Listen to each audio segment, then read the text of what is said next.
The Sevres syndrome refers to a popular belief in Turkey that dangerous internal and external enemies, especially the West, are conspiring to weaken and carve up the Turkish Republic. The term originates from the Treaty of Sevres of the 1920s, which partitioned the Ottoman Empire among Armenia, Greece, Britain, France, and Italy, leaving a small unaffected area around Ankara under Turkish rule. However, it was never implemented since it was left unratified by the Ottoman Parliament, and due to Turkish victory on all fronts during the subsequent Turkish War of Independence.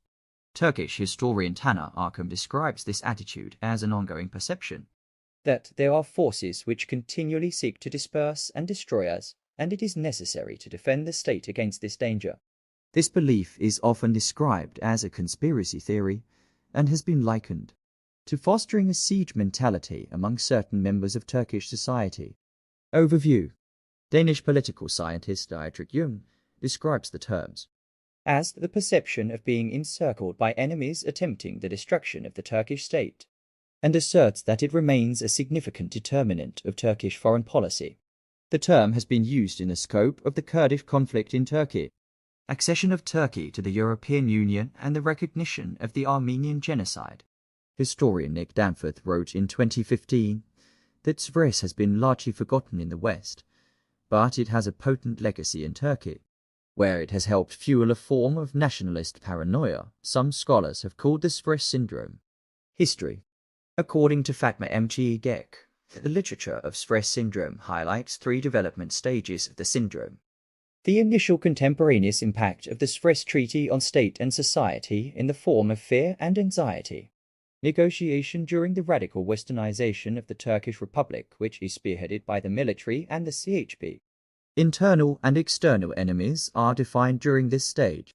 The institutionalized syndrome becomes radicalized as ultra-nationalist parties try to systematically exclude such perceived enemies from the Turkish body politic. Naves reports a strong undercurrent of anti-Semitism, blaming the treaty on a supposed Jewish conspiracy. Foreign policy of Turkey.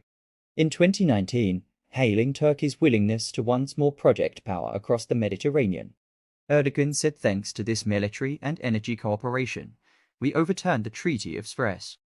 According to an early Mand article, the opening date of Grand Hagia Sophia Mosque for worship was not a coincidence, as 24 July marked the 97th anniversary of the Lausanne Treaty. In the minds of Erdogan and his far-right partners who rallied after the failed coup, it is a matter of foiling the trap of a new Treaty of Sevres. In a column responding to the early Mand piece, Brian Carrigal, editor-in-chief of Yeni Afak, suggested that the Western media was not wrong in spotlighting the weight of Sevres on Turkey's newly assertive foreign policy. Comparisons. In 2015, Devlet Baheli, leader of the far-right nationalist movement party, compared the agreement between the pro-Kurdish People's Democratic Party HDP and the Turkish government in the scope of the Kurdish-Turkish peace process to the Treaty of Sevres. Baheli claimed that the agreement will lead to the collapse of the Turkish Republic and has vowed to resist it. This was when Baheli maintained an anti-government and anti-AKP stance before suddenly switching sides